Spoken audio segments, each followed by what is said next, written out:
Friends, मैं आपके साथ महेश खोजी। स्वागत है आप सभी का आपके अपने YouTube channel let's learn with खोजी में। दोस्तों, हम बात कर रहे थे मौलिक अधिकारों की और मौलिक अधिकारों से संबंधित जो महत्वपूर्ण जो जानकारी थी हमने पिछले 2 वीडियो में प्राप्त की थी। और अगर आप तक उन 2 वीडियोस को अभी तक नहीं देखा है तो प्लीज उनके जो लिंक्स है वो डिस्क्रिप्शन बॉक्स में दिए गए हैं, वहां से जाकर आप उनको देख सकते हैं। उसके बाद में जो आपका ये जो तीसरा पार्ट है मौलिक अधिकारों का वो समझ में आएगा।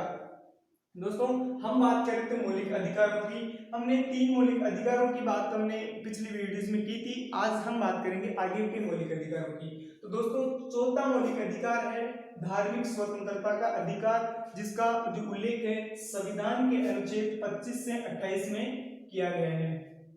अनुच्छेद 25 में जो है इसमें भारत के प्रत्येक नागरिक का अपना अपना एक धर्म होता है। उससे संबंधित क्या क्या बात कही गई है वो अनुच्छेद 25 में देखते हैं। भारत के प्रत्येक नागरिक को अपने अपने धर्म को मानने, उनका आचरण अर्थात उसका पालन करने और उसका प्रचार प्रसार करने की जो स्वतंत्रता है वो अनुच्छेद 25 में दी गई है। दोस्तों, हम देखें अनुच्छेद 26 में, तो अनुच्छेद 26 में अपने अपने धर्म से संबंधित भारत के प्रत्येक नागरिक को यह अधिकार है कि वो अपने अपने धर्म से संबंधित धार्मिक संस्थाएं या संगठन बनाने की स्वतंत्रता प्रदान की गई है। इसके साथ ही संगठन बनाने के साथ ही जो उनका जो प्रबंधक है अर्थात उनका जो मैनेजमेंट है वो भी स्वतंत्रता साथ में प्रदान की गई है कि जो आपकी जो भी संस्था होगी उनका जो प्रबंधन भी आप खुद ही स्वयं कर सकते हैं। इसमें अगर हम देखें कि जो प्रबंधक के लिए जो चल और अचल जो संपत्ति है वो भी हम अर्जित कर सकते हैं। चल और अचल जो संपत्ति है उनको अर्जित करने का अधिकार भी हमको दिया गया है। दोस्तों, हम बात करें अनुच्छेद 27 की। अनुच्छेद 27 में जो है धार्मिक कर्म निषेध की बात की गई है, अर्थात किसी भी एक धर्म को बढ़ावा देने के लिए या उसके विकास के लिए अर्थात उसकी अतिवृद्धि के लिए राज्य किसी भी नागरिक को धार्मिक कर देने के लिए बाध्य नहीं करेगा, अर्थात वो धार्मिक कर उनसे नहीं लेगा। इसमें अगर अनुच्छेद 27 की ही अगर हम बात करें तो एक राज्य जो है वो सभी धर्मों के लिए समान अनुदान की घोषणा भी वो समय समय पर कर सकता है। इसका उल्लेख भी अनुच्छेद 27 में किया गया है। अनुच्छेद 28 में देखें धार्मिक शिक्षा निषेध। धार्मिक शिक्षा का मतलब है कोई भी सरकारी गैर सरकारी जो मान्यता प्राप्त स्कूल या जो कॉलेज जो या शिक्षण संस्थाएं हैं उनमें किसी भी व्यक्ति को जिसमें एक धर्म विशेष के आचरण से संबंधित अगर उसमें शिक्षा दी जा रही है तो किसी भी व्यक्ति को वो उस धर्म से संबंधित शिक्षा ग्रहण करने के लिए उसको बाध्य नहीं किया जा सकता। ये अनुच्छेद 28 में उल्लेख किया गया है। अर्थात इसमें धार्मिक स्वतंत्रता का जो अधिकार है इसमें 4 अनुच्छेद हमको याद रखने हैं। अनुच्छेद 25, 26, 27 और 28। अगर इसको याद करने की देखें तो दोस्तों इसमें सीधी सी अगर देखें तो कीवर्ड को पकड़ना है, जैसे मानने, आचरण करने और प्रचार करने का जो स्वतंत्रता है वो अनुच्छेद 25 में बात की गई है। अनुच्छेद 26 में धार्मिक संगठन, तो इस कीवर्ड को ध्यान में रखना है कि धार्मिक संगठन। दोस्तों, कभी कभी बार हम क्या गलती करते हैं कि जो पूरी लाइन होती है उसी को याद करने की कोशिश करते हैं, उसको रटने की कोशिश करते हैं, जो कि बाद में हमको पछताना पड़ता है क्योंकि वो हमको याद नहीं रह पाती। तो दोस्तों, इसके लिए सीधी सी ट्रिक है कि जो भी लाइन होती है उसकी कीवर्ड आपको ध्यान में रखना है कि जैसे अनुच्छेद 26 में धार्मिक संगठन, इतना ही याद रखना है कि धार्मिक संगठन आगे बनाने की स्वतंत्रता। अनुच्छेद 27 की अगर बात करें तो धार्मिक कर की धार्मिक कर जो है इसमें एक कीवर्ड हो गया धार्मिक कर। धार्मिक कर क्या? धार्मिक कर निषेध की स्वतंत्रता है। इसमें अनुच्छेद 28 में धार्मिक शिक्षा निषेध की बात की गई है। तो इनसे जो है जो हमारे जो कीवर्ड्स है इनका थोड़ा सा ध्यान रखना और कीवर्ड्स ही हमको याद करना है, इससे कि हमको वो अनुच्छेद आसानी से याद रह सके। आगे अगर देखें हम अधिकार की बात करें, 5वें अधिकार की, तो इसमें शिक्षा एवं संस्कृति के अधिकार की बात की गई है। अर्थात ये इनका जो उल्लेख है वो 29 और 30 में किया गया है। संविधान के 29 और 30 जो अनुच्छेद है वो शिक्षा एवं संस्कृति के अधिकार से जुड़े हुए हैं। देखें कि हम अनुच्छेद 29 में क्या है और अनुच्छेद 30 में क्या है। तो पहली बात अगर हम बात करें जो मौलिक अधिकार 5वीं की, तो इसमें अल्पसंख्यकों के लिए जो ये अधिकार दिए गए हैं। केवल जो 29 और 30 जो है वो अल्पसंख्यक वर्ग के लिए दिए गए हैं। तो इसमें अनुच्छेद 29 जो है भाषा, लिपि और संस्कृति, मैंने भी बताया ये अल्पसंख्यक वर्ग के लिए है। तो किसी भी जो अल्पसंख्यक वर्ग का जो व्यक्ति है उसको भाषा, लिपि और संस्कृति को बचाए रखने की स्वतंत्रता प्रदान की गई है। अर्थात उनकी जो अपनी जो भाषा है, उसकी जो लिपि है और जो उसकी जो संस्कृति है, उनकी सुरक्षा करने का जो अधिकार है वो अनुच्छेद 29 में उनको दिया गया है।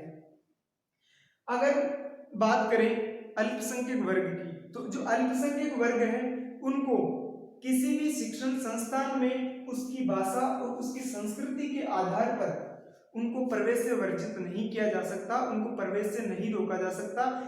ऐसा उल्लेख है अनुच्छेद 29 में। ये अल्पसंख्यकों के लिए, स्पेशल अल्पसंख्यक वर्ग के लिए जो है ये अधिकार प्रदान किया गया है।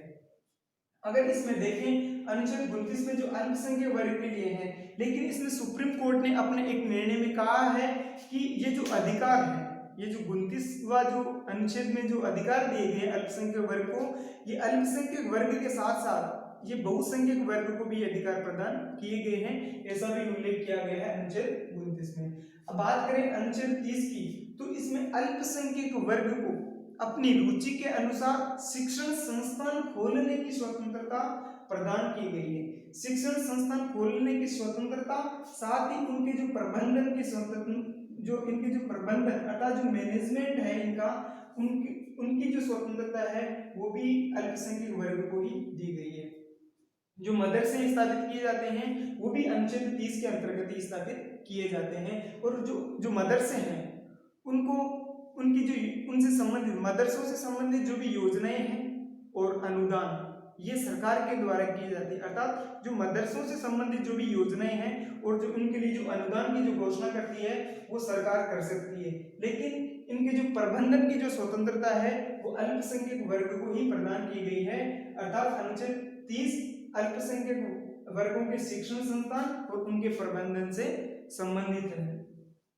29 और 30 केवल और केवल अल्पसंख्यक वर्ग के लिए ही थे, लेकिन वर्तमान में सुप्रीम कोर्ट ने अपने एक निर्णय में कहा कि अल्पसंख्यक वर्ग के साथ साथ ये बहुसंख्यक वर्ग के लिए भी है। तो ये थोड़ा सा ध्यान में। नेक्स्ट हमारा मौलिक अधिकार है छठा मौलिक अधिकार, जो कि इम्पोर्टेंट है, संवैधानिक उपचारों का अधिकार, जिसका उल्लेख संविधान के अनुच्छेद 32 में किया गया है।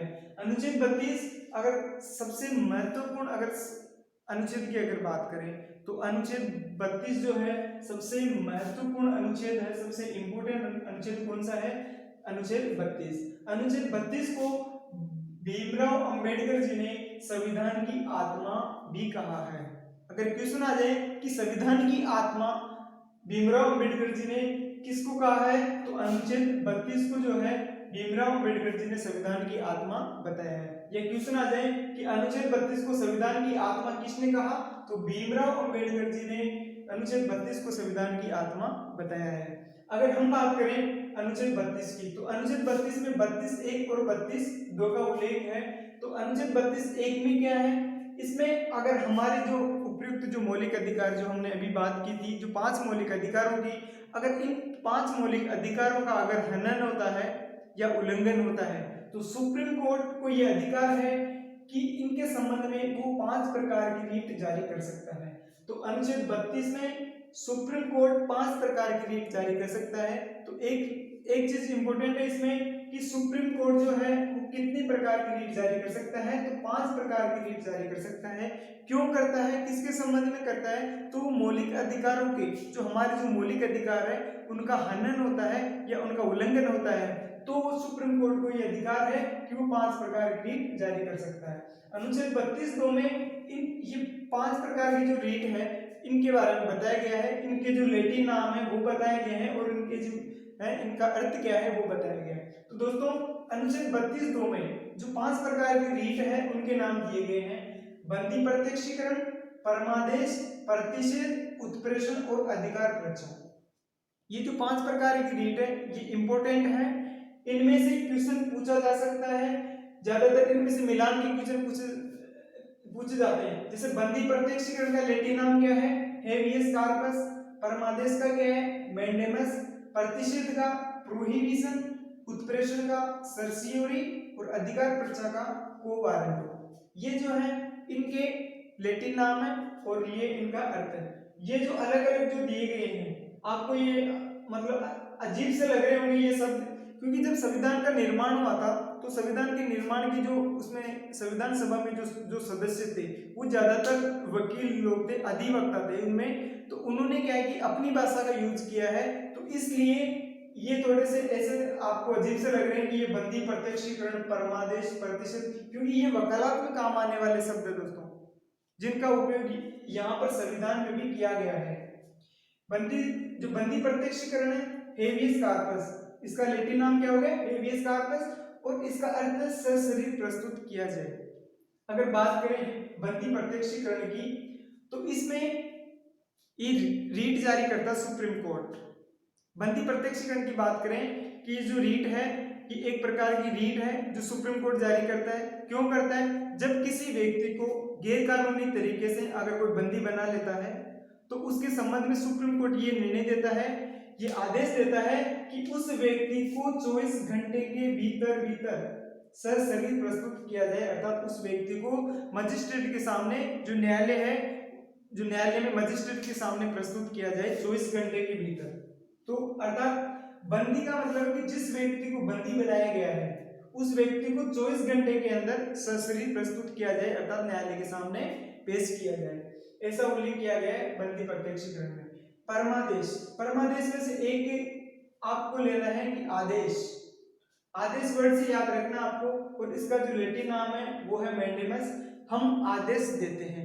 आदेश की अगर हम बात करें तो सुप्रीम कोर्ट ये आदेश देगा। आदेश किसको देगा? जो बड़ा होता है वो छोटे वाले को आदेश देता है। तो बड़ा कौन है इसमें? जैसे सुप्रीम कोर्ट है बड़ा, तो सुप्रीम कोर्ट आदेश देता है। किसको देता है?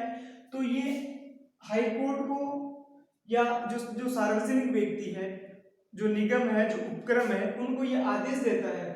आदेश क्यों देता है?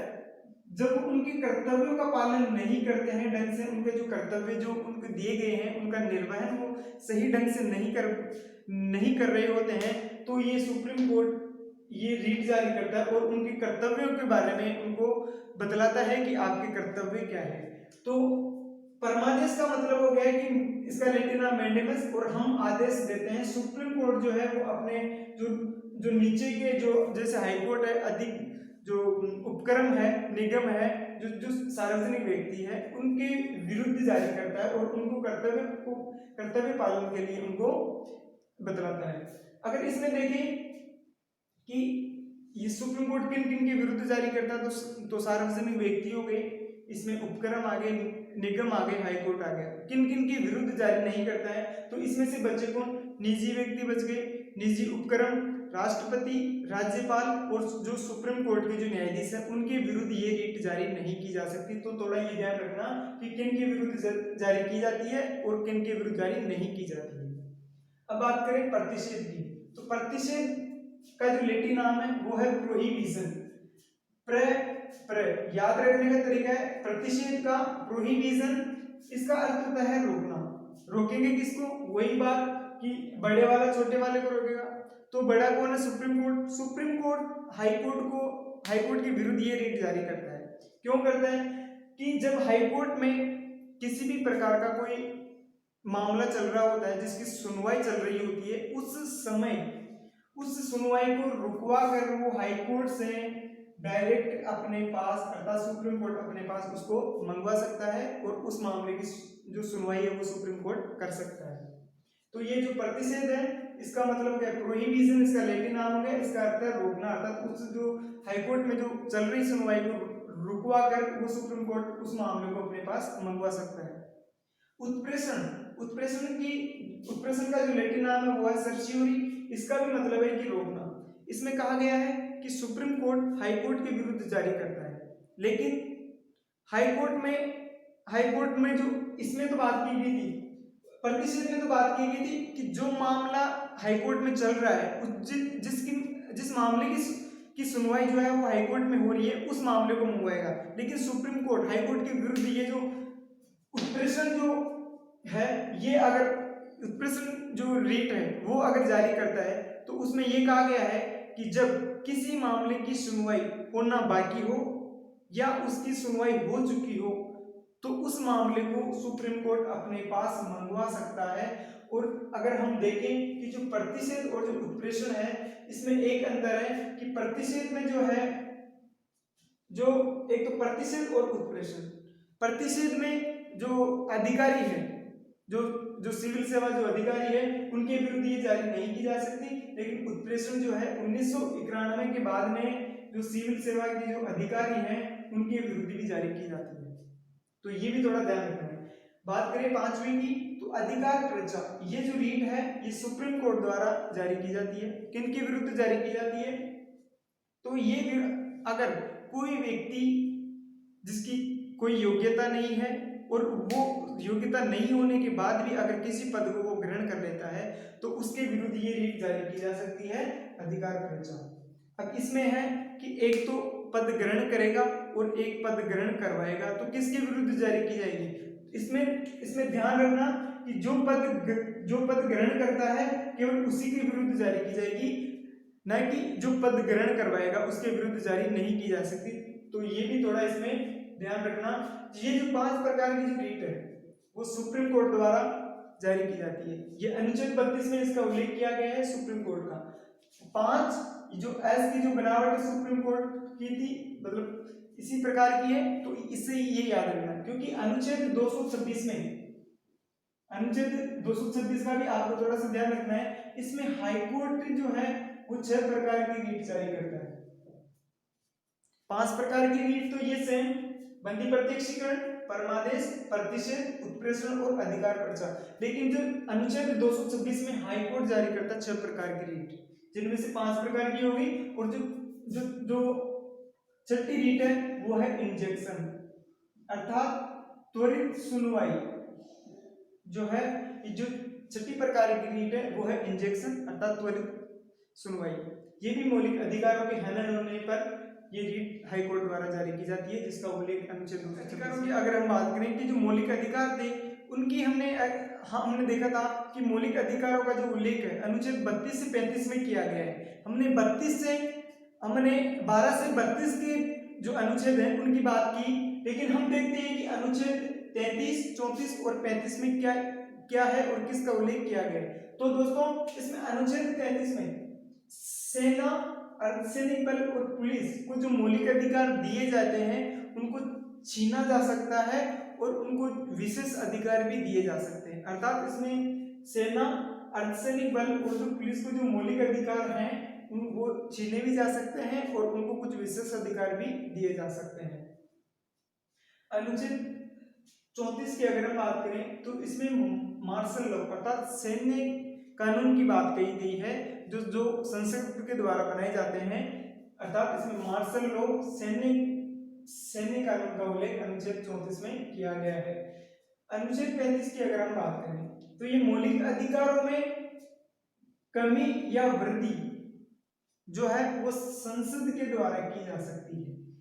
हमने पढ़ा था कि मौलिक अधिकारों में कमी या वृद्धि कर सकते हैं, तो बिल्कुल कर सकते हैं और वो केवल ये संसद को ही अधिकार प्राप्त है कि वो हमारे मौलिक अधिकारों में कमी या वृद्धि कर सकते हैं। दोस्तों ये जो टॉपिक था बहुत ही इंपॉर्टेंट टॉपिक था और आपको आशा करता हूँ कि आपको ये समझ में आया होगा।